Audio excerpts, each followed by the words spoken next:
The Be Rad podcast is brought to you by MoFo, male optimization formula with organs to boost testosterone. Brad's Macadamia Masterpiece, mind-blowing nut butter blend now available on Amazon. Bala Enzyme, electrolyte and triple enzyme recovery drink mix. Paleo Valley, nutrient-rich, ancestral-inspired health products. By Optimizers, performance supplements like magnesium, probiotics, and more. And B-Rad Whey Protein Super Fuel, coming soon. Stay tuned for details. And please visit bradkearns.com to check out my personal selection of favorite products for health, fitness, and peak performance with great discounts for listeners. And here we go with the show. Every single day, I hit the deck and I get to work. Whether I feel like it or not, I don't even give myself the time to ponder. And I aspire to have many other things ascend similarly to where they don't tax me with willpower, motivation, discipline, and so forth. His goal at the end of the year is that he wants to see 50% of his work time devoted to deep, creative efforts of the highest cognitive power. I want to talk about the best magnesium supplement from By Optimizers. Did you know that magnesium is believed to be one of the most widely deficient micronutrients, that it's involved in 600 different enzyme reactions in the body, and that 75% of modern citizens fail to get enough from their diets? This is due to depleted soil, missing the truly magnesium-rich foods, and stressful lifestyle patterns depleting magnesium levels. It's definitely one of the most important supplements, and By Optimizers has a sensational product called Magnesium Breakthrough, the only organic full-spectrum magnesium supplement that includes 7 unique forms of magnesium for stress relief and better sleep. Visit magbreakthrough.com/Brad and you get an incredibly informative page on how the product will benefit you and the best ways to use it. You'll also save 10% on that page or by using the code BRAD10 at checkout. Try the product with a full money-back guarantee from By Optimizers. Visit magbreakthrough.com/Brad or use the code BRAD10 at checkout. Hey, listeners, it's time for one of my favorite subjects to talk about, if not necessarily execute in my own personal life. That's right, becoming more productive, more focused, less stressed, and less exhausted during your workday.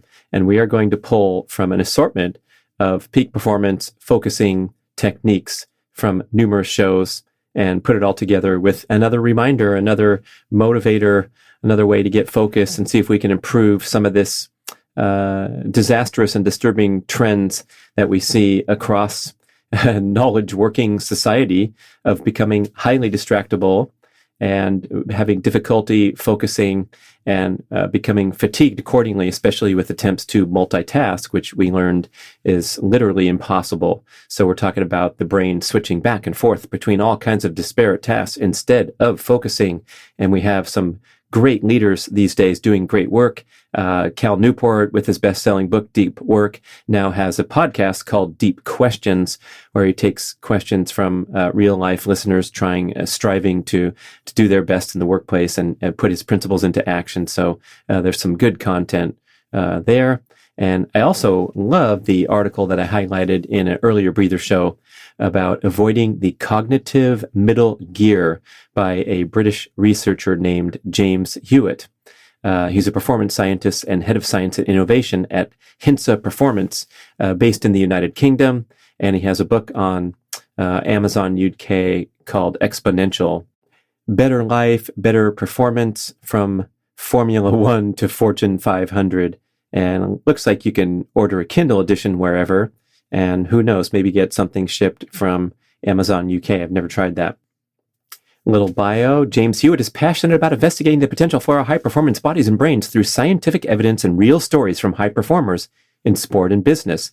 He's a former pro cyclist racing on the European circuit, and now he does consulting for Formula One drivers, corporate folks, the elite, They always call CEOs elite and rank them right up there in the same sentence as great professional athletes, CEOs, and other performers. That's like, okay, I guess you're kicking ass in some way if you ascend to the level of CEO, but a lot of them are running companies into the ground, or maybe they're putting up good numbers, but they're jerks in real life. So maybe you could say high-performing, well-liked CEOs, and that would be some good descriptors. Same with athletes, I suppose. If some teammate is a real jerk off the court or difficult to play with, even though you're winning games, and that has definitely happened at the highest level of sport. I feel sorry for those folks because they should be enjoying and celebrating their life and serving as role models and all that great stuff, but instead we see plenty of stories of difficulties in regular everyday life, getting along with others, friends and family, driving cars too quickly, crashing them, all kinds of crazy stuff, getting arrested. So just being an excellent athlete or corporate leader doesn't necessarily mean anything except that you're very competent in your narrow level of focus.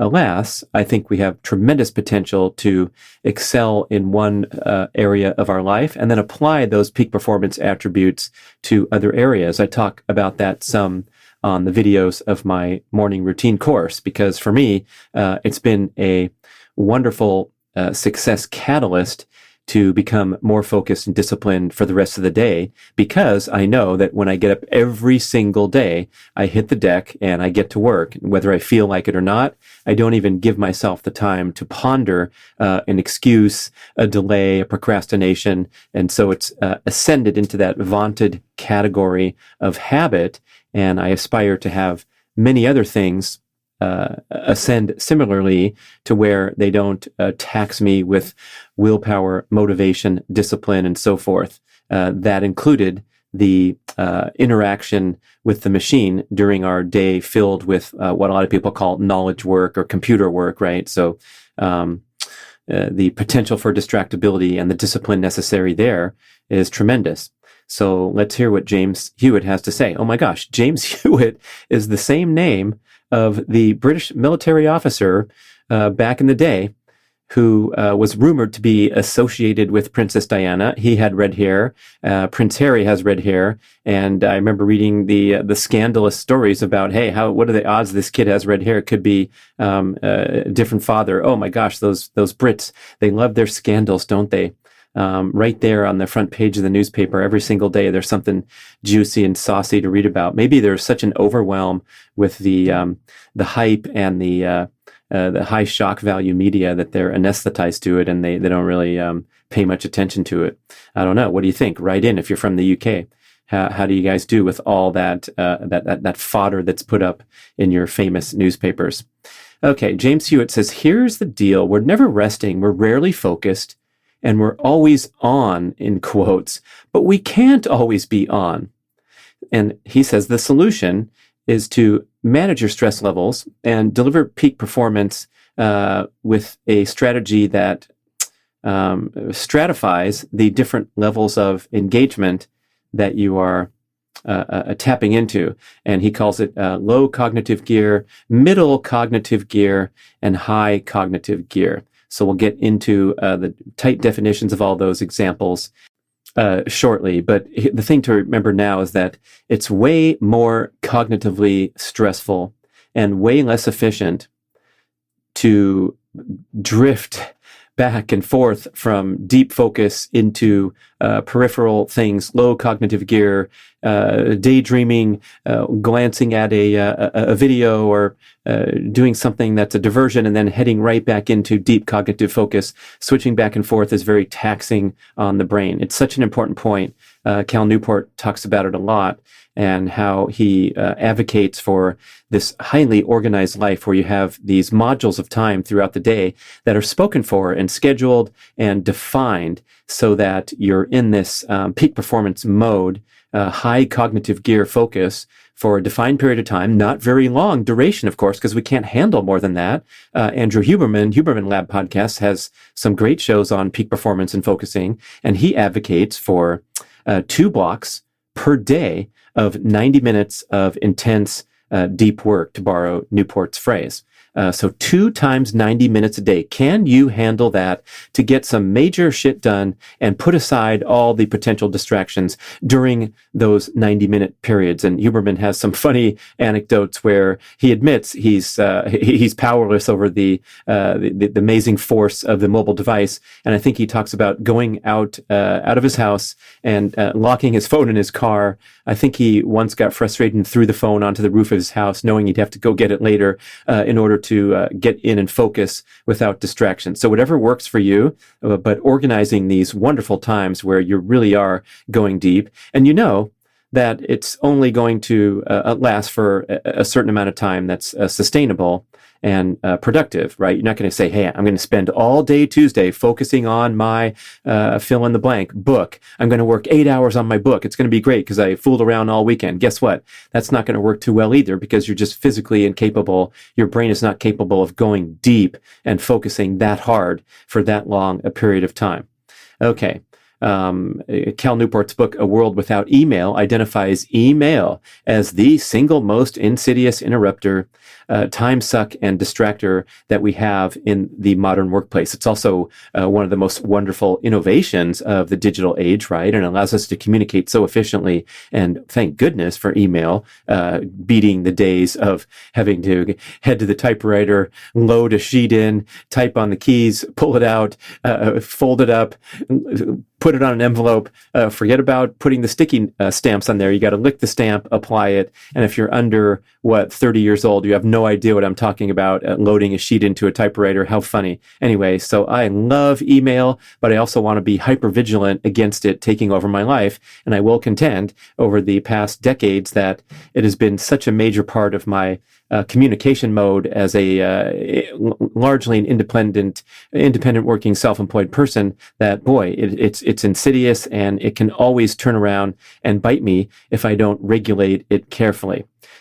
So the reason that this back and forth style, this flowing style of doing little tidbit things like answering text messages and then returning to your important presentation or deep cognitive work has such a massive negative impact is due to something called attention residue.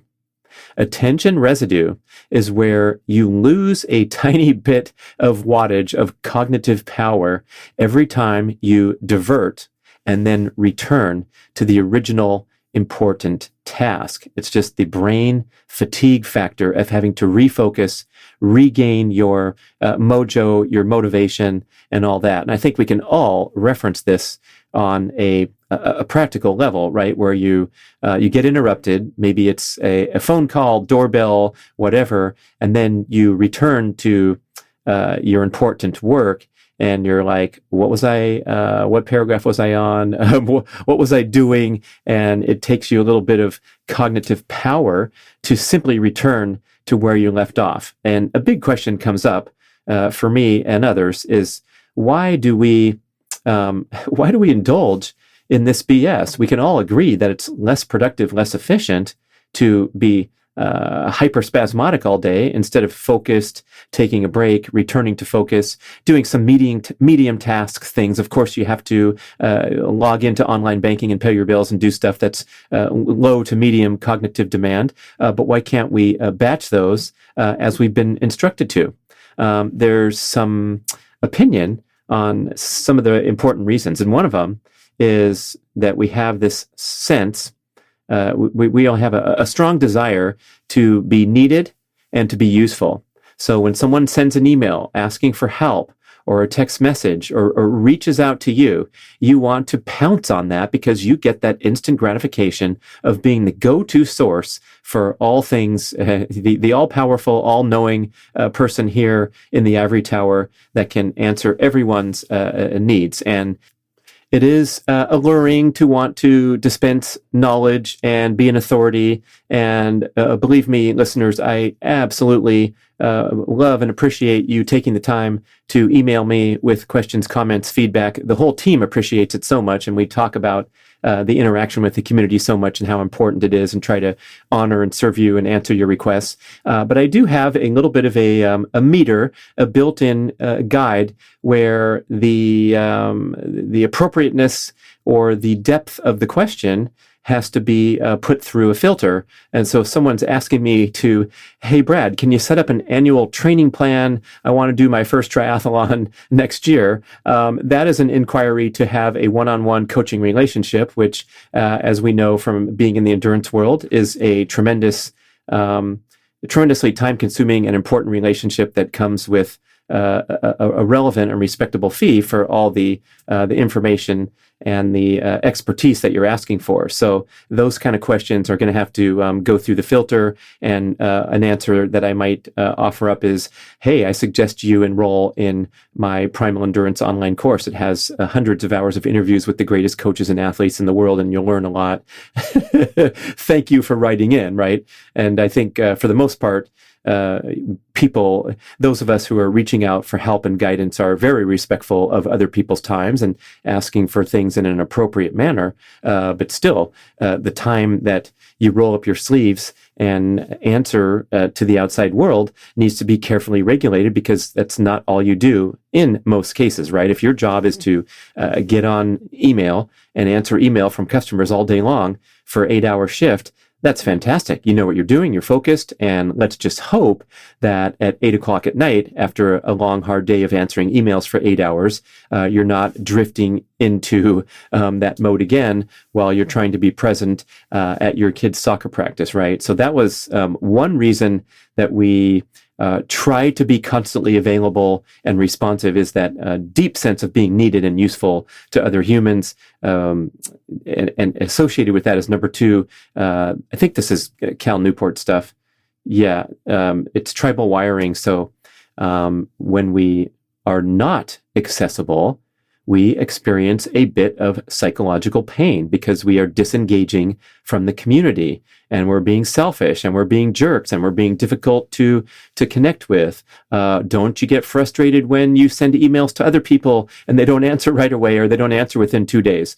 I know I do, because I'm expecting an answer and we have a working relationship, right? And so having to follow up with people politely 3 or 4 times is incredibly draining and frustrating. However, maybe those people are on a life path which is highly productive and ascending to the next level, especially if you are trying to get a transactional relationship going where you're proposing something and you're following up on your proposal to see if you can get a new client. It's fair for them to not respond on your time frame, but a no out of the gate is really nice too, instead of stringing people along by being non-communicative. But there is some psychological pain associated with being less responsive than you perceive other people's to be, or that you've been in the past, perhaps. And then finally, busyness is a very effective proxy for productivity. So if you are doing a ton of stuff in a very visible manner, especially in the workplace when you're actually in view and other people can see you with juggling the many plates and the many balls throughout the day, you appear to be a highly productive employee because of you're super busy. Same with in a digital manner. So if you're constantly pouncing on those group CC emails with providing your input and information within minutes of receiving the email to the entire group, oh boy, you are the go-to person in the group. Same with attending a ton of meetings, and you're in and out of meetings all day long, in fact. And so, my gosh, you must be incredibly busy. But we have to reflect on how, the word proxy means like kind of stand-in, right? So a proxy for productivity is not the same as productivity. So those people, those of you listening who are, in fact, in and out of meetings all day long, and I used to be that person at certain times, oh my gosh, it's so helpful to sit there and reflect, why am I in this meeting? Do I need to be? How is this meeting going? Can I help facilitate a more productive and dynamic interaction between the participants here? Perhaps a faster moving interaction. Have you heard of that strategy? It came into vogue in Silicon Valley years ago when I was working there, where they would remove the chairs from the conference room. So you'd walk into a meeting, whatever, 8 people, and there's no chairs. So everyone walks up to the conference table, puts down your pen and pad, your papers, your briefcase, whatever, and they're all standing up. And the thinking was that because it was a uncomfortable situation, you would have a quicker and more productive and more focused meeting rather than sinking into a chair. Maybe there's enough room in the spacious conference room that you can have your laptop screen in front of you with no one else looking what's on the screen. So now you can multitask during the meeting. Oh boy. And then there goes our productivity, maybe even our passion for our career, because what's happening is if there's insufficient feedback and guidance and direction in the workplace, in a team atmosphere, right? If you're looking to your leader to have a clear focus every single day and it's not there, people will gravitate toward what Newport calls the principle of least resistance. And that is doing the stuff that's easiest to accomplish in the moment. And if we can imagine the effects of doing this in a group setting, where everyone is gravitating together and building more and more momentum for the principle of least resistance, we have the makings of a dysfunctional workplace that has fostered a wonderful culture of connectivity, even though it's ruining workplace productivity. So that's a vote for people taking more alone time, passing on meetings unless absolutely necessary, or having at least conversations about it, and instead of just showing up and putting your paws on everything possible.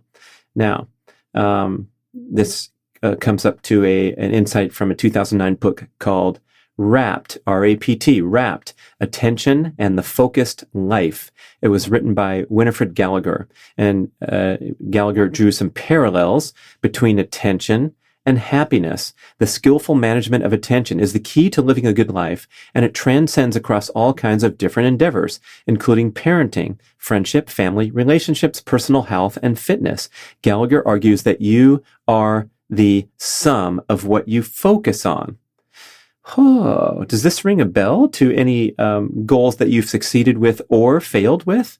For example, a diet or exercise program, and your ability to focus and have a clearly defined and focused plan rather than those vague goals, which the experts always contend are vastly less effective. So if your goal in 2022 is to lose some weight, or, quote, get in shape, or, quote, fill in the blank of something general and high-minded, but nevertheless non-specific and highly ineffective accordingly, let's try to transition that and refine it and write down some specific and measurable goals, whatever it is in your area of interest. I want to break the Guinness World Record again in speed golf, so I have to improve my time.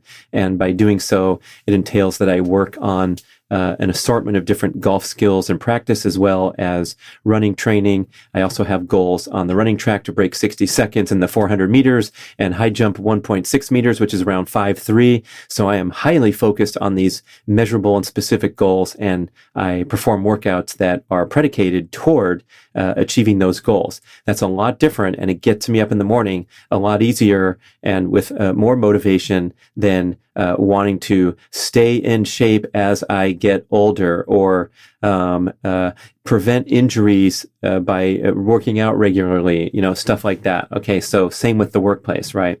So here are some tips, and let's give out 6 of them right now. One of them is to schedule your time with tremendous precision, and it might be the first thing you do every morning is to get out. I forget what the term Cal Newport uses, modules or blocks of time every day. And so you have these chunks or blocks, and your early morning is going to be personal time, a workout, family time, whatever. And then starting at 9 a.m., maybe you'll jump into one of those Andrew Huberman 90-minute stints of peak performance where you're not communicating with the outside world. You are totally locked in. And if that's from 9 to 10:30, that's fantastic. My Australian life coach buddy, Andre Obradovic, couple-time guest on the podcast, he made a great suggestion to me when I was struggling to finish a book, having many other things happening and going on in the background besides the responsibility of writing the book. And he says, okay, I understand that you can't write a book all day and you have many other things going on. Can you at least spend 2 hours in the morning, first thing you do in the workplace, work on your book for a couple hours, and then put it aside. And hey, if you don't get to it the rest of the day because you're super busy, that's not great, but it's sure as hell better than having a day go by where you really didn't have that chance to get a chunk of time in there for peak performance goals. Number 2 on the tip list is be okay annoying people by being unresponsive. So don't, take that burden, that cross off, that cross to bear, and be okay being less responsive, being slower, or being unresponsive to certain people that don't warrant a response. Now, it's a popular style to, I'm just going to opine here as an aside, when you get those automated emails and it says, thanks very much. I'm so super ass busy that I can't respond to your email, and I'll get to it in due time. Okay, whatever. I mean, it is a little bit off-putting now, I have to say, that like, hey, I'm more important than most people who don't use this little automated tool. And I'm not sure it delivers the intended effect because now it's been so overused. Perhaps way more badass would be to hit your email inbox for the appropriate duration. You're going to do an hour of power or whatever you have scheduled and wherever that can fit in with your other work responsibilities. But give some thoughtful responses and say, hey, I'm too busy to think about this right now. How about April of next year? Or something that gives the person a sense that you care rather than getting an automated response. My least favorite one is Tim Ferriss's email where at the bottom it says, we get over 10,000 emails a day, so we have absolutely no chance in responding directly to your thing. It's like, wow, let me clap for you. Congratulations, 10,000. That's so many freaking emails. And it's been on there for years. So, okay, whatever. Sorry, Tim, but otherwise, keep up the good work. So that's number 2, be okay annoying people by being unresponsive. Number 3, and I'm not attributing these to Cal Newport because I think half of them are his, and then I threw in some other ones. One comes from Jim Collins, the mega best-selling author of business and productivity books like Good to Great and many others.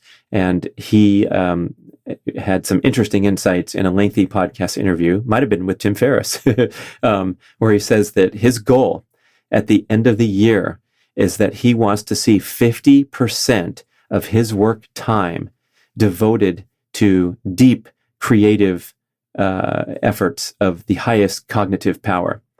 And that is a huge chunk if you think about most people and how we fritter away time throughout the day. So if you think 50% is modest, think again and track yourself for 1 week and let's see how that number comes out. So this, as a writer and a researcher, he's talking about actually typing on the keys or digging deep into research and reading and studying and carefully taking notes for half of his year. And then, of course, the other half is paying bills, dealing with employees, whatever else he mentioned during the interview with his particular example. The other interesting thing about Collins is he is the ultimate numbers fiend. And so he has a spreadsheet where he obsessively tracks this every single day. And I believe he gave an entire scale and some really good tips about where he gave himself a score of +2, +1, 0, -1, or -2, like how the day went at a glance really quickly. So I think that's really effective. And I've been dabbling in something similar myself where I'll ask myself at the end of the day, did I have a net positive contribution to my most important goals, a neutral or a negative, and just kind of keep myself in check in that manner. And also recommending this technique to others, especially in the area of diet. If you're trying to overhaul your diet, you have a specific goal of dropping excess body fat or eliminating processed foods and emphasizing the right foods, you can, in a glance at the end of the day, get out your journal or your digital journal and ask yourself the yes or no question. Today, did I make a positive contribution to my dietary transformation goals? Yes or no? And then we'll check back in 2 weeks or a month. And if we see a lot of N's together in a string or a lot of Y's, we know we're keeping ourselves in check. Okay, so that was tip number 3 was Jim Collins setting a goal such as 50% of his time doing a creative peak cognitive task. Number 4 is to protect your time such that you can allow space for creativity. So if you're swarmed and swamped and slammed all day, your creativity is going to diminish to almost nothing if you don't give it space. So when you protect that time by chunking it, turning off the phone during those periods of peak cognitive performance, being disciplined with your off hours, so you're ceremoniously flipping that laptop lid closed at a certain hour of the day, you're powering down your phone, and you're ushering in leisure time and relaxation time. That's going to make a great contribution to your productivity overall. And that would be number 5, is those distinct shutdown hours are so important because we have the ability to continue working. And then number 6 is a quote from Cal Newport: "Inspiration is for amateurs." And I think he might be quoting someone else there. So anyway, what an awesome quote. Inspiration is for amateurs. Ah, love it. You get it?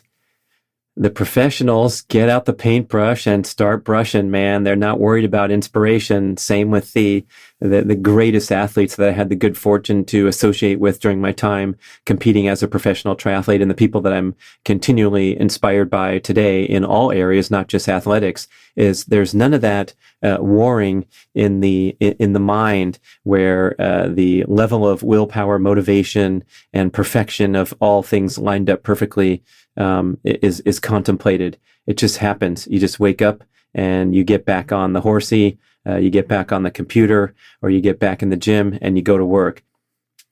Mark Bell, my friend, a big figure in the powerlifting and health community, has a great podcast called Mark Bell's Power Project. And you can look at his Instagram content. It's absolutely outstanding. And a lot of it talks about motivation, focus, goals, as well as the nuts and bolts of training and getting stronger. But I like his message where he's not bullshitting around. He just wants you to get to it and not worry about the nuances that we so often get caught up with. So inspiration is for amateurs, people. Okay. Let me ask you, can you relate to the draining effects of flickering in and out of peak cognitive performance throughout the day, or multitasking?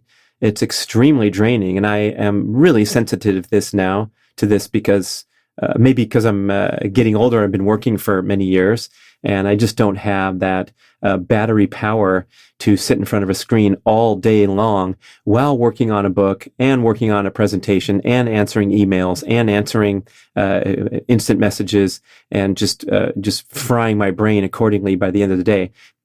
This concept really hits home for me when I have an unusual day where I'm completely away from the computer, from the workplace, and I oftentimes feel less fatigued after, for example, hiking the Cactus to Clouds last October in Palm Springs, where we went 22 miles with 8,500 feet of elevation gain in the first 9 miles and a total hiking duration of 13 hours. I thought I wasn't going to make it. I thought I was going to be exhausted, and I felt fine the whole day. I had a great visit, ate enough calories. Thank you, Paleo Valley, for those awesome energy bars that I was chowing on all day long, and drinking enough water and getting enough sunlight. But that massive physical effort that I was in no way trained for, prepared for, I handled just fine. And I was by many measures less fatigued, especially less cognitively fatigued, than on a day where I was putzing around on the computer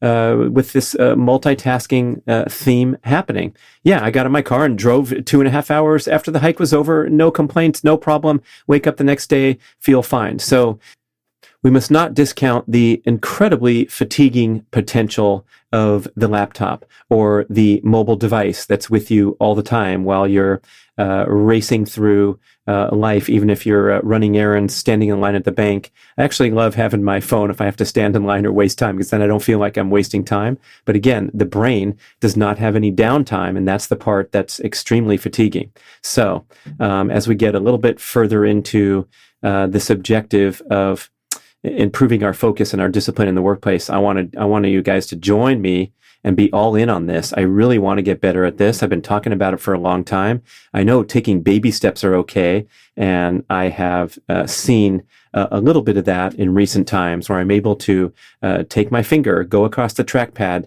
and close the window for the email inbox, the Gmail window, and return to what I was doing when I catch myself and realize, gee, I don't really need this window to be open all day long. And so I'm getting there. I'm taking baby steps. You can come take the baby steps with me, and let's learn more. This crazy stats that Hewitt spouts on his website articles. There was a study from the University of California suggesting that the average knowledge worker is interrupted every 11 minutes, and workers check their email every 5 minutes. That's a study from Loughborough University in the United Kingdom. That's where Sebastian Coe went, the great runner and head of the Olympic Committee today. Okay, so we're interrupted all the time. We interrupt ourselves all the time by checking email every 5 minutes. So let's set forth the goal of segmenting our time, especially when we're talking about those high cognitive gear tasks that require our undivided attention and focus. And I've mentioned on other shows how one of my success formulas is to jump in the car while Mia Moore is running around town doing errands or doing whatever, going to show real estate homes. And I just sit in the passenger seat and work on my laptop away from an internet connection. And I'll sit in some driveway or some parking lot. And it's an uncomfortable and unusual work environment, but it serves to help me focus, sometimes more so than in my comfortable office at home. So whatever it takes, but maybe we can just get better in our routine environment that we spend hours and hours in.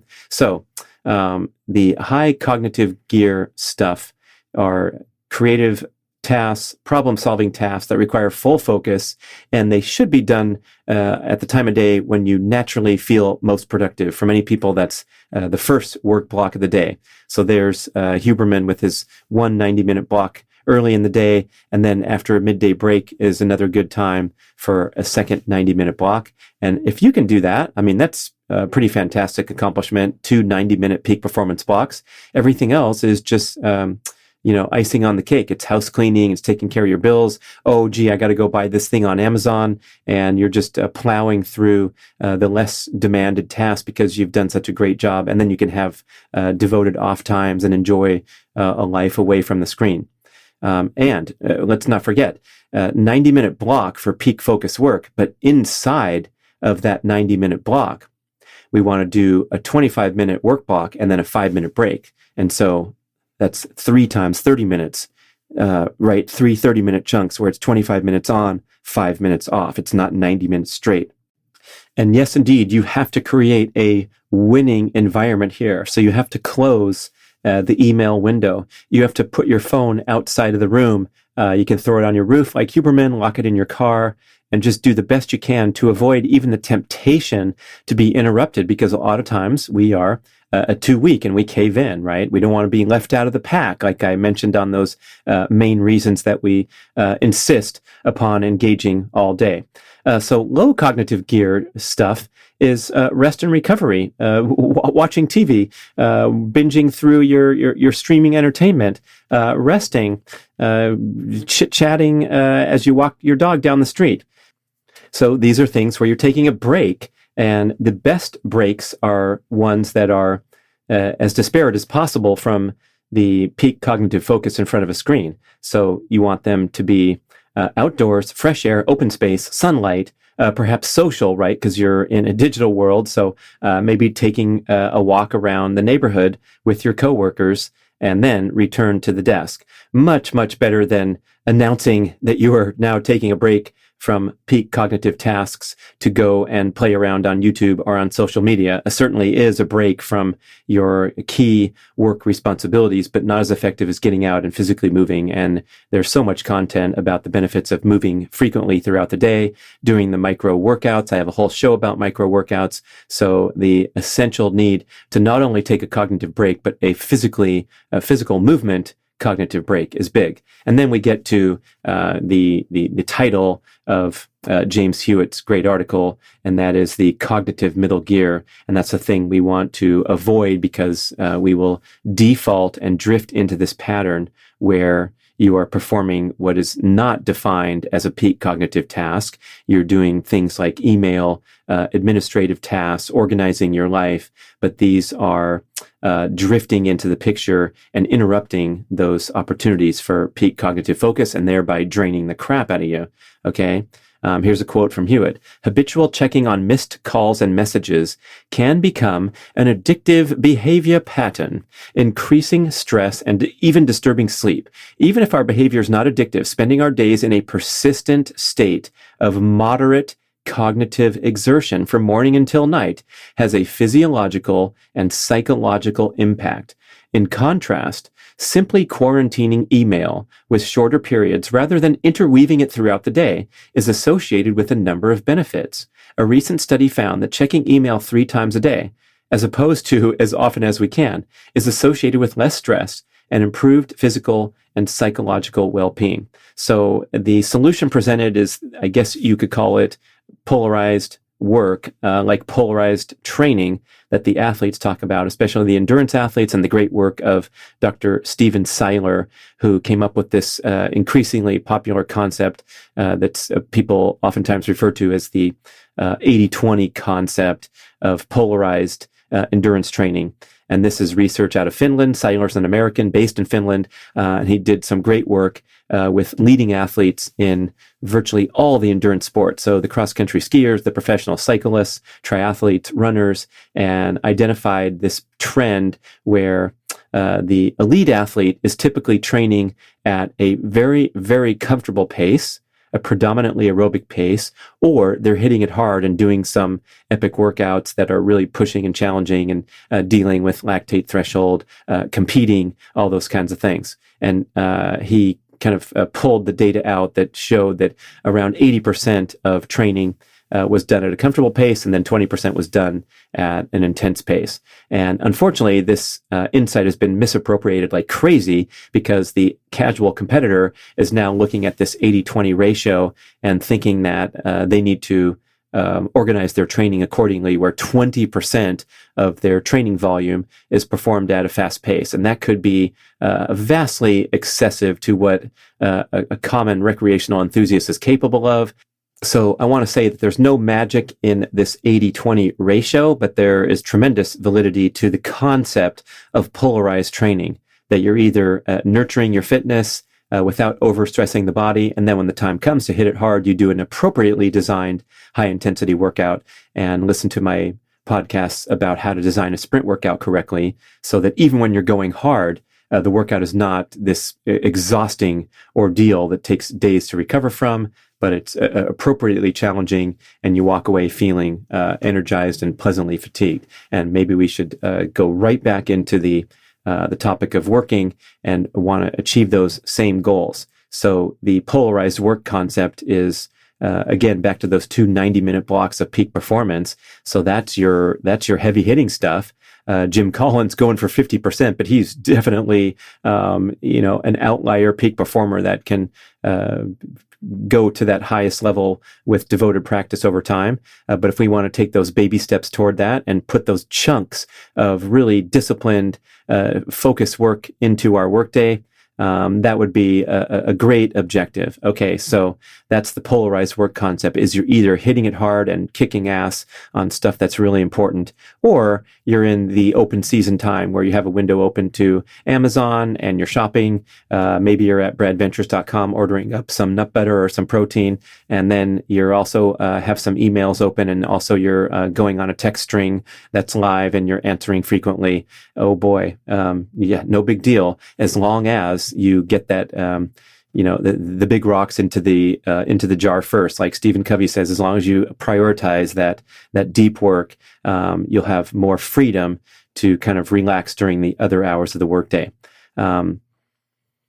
More quotes from Hewitt.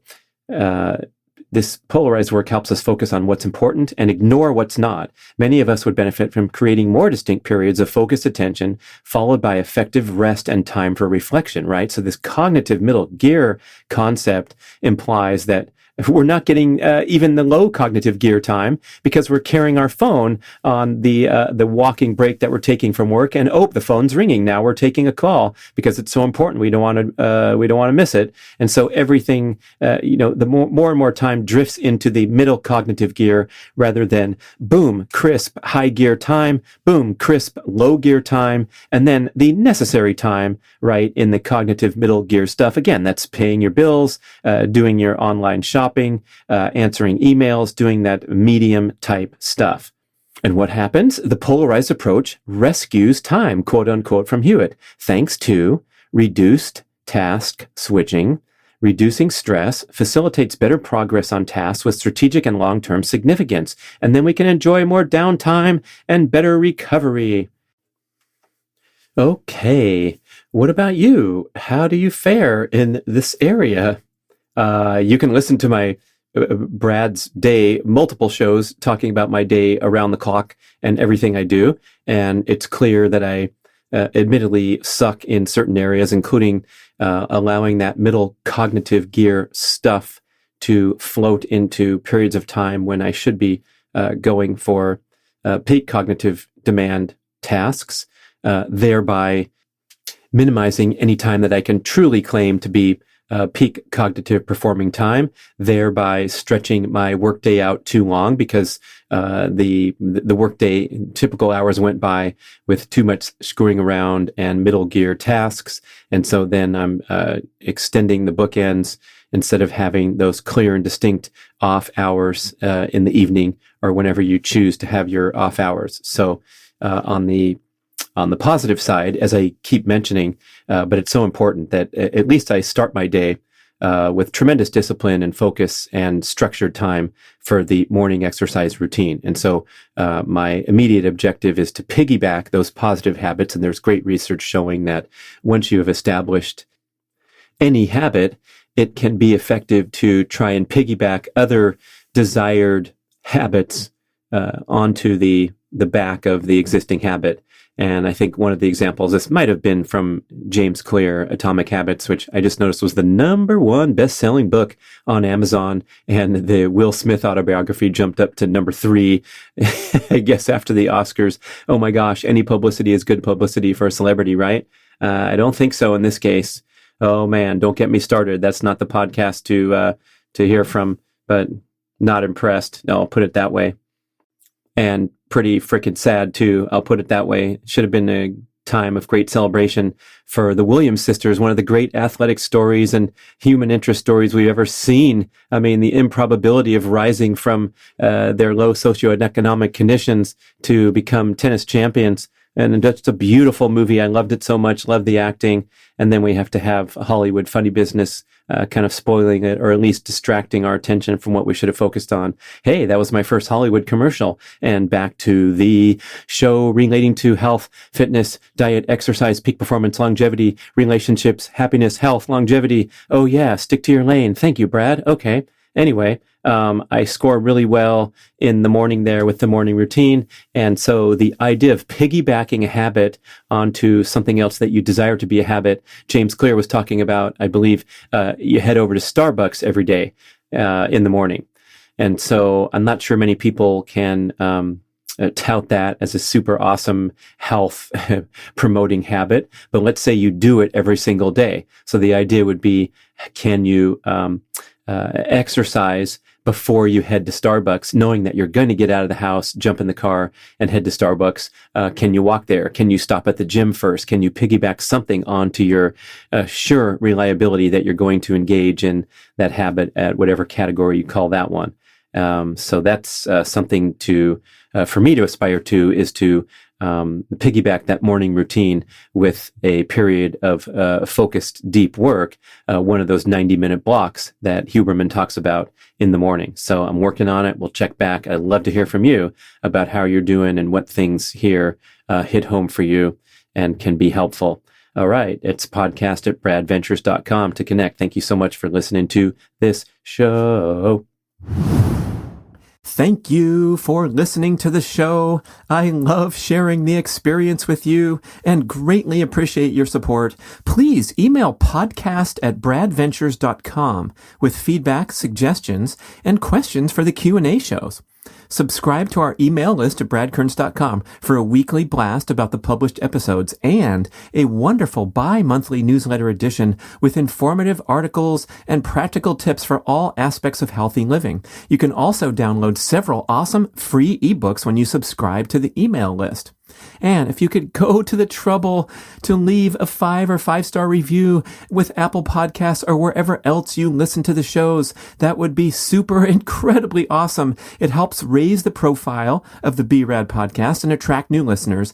And did you know that you can share a show with a friend or loved one by just hitting a few buttons in your player and firing off a text message?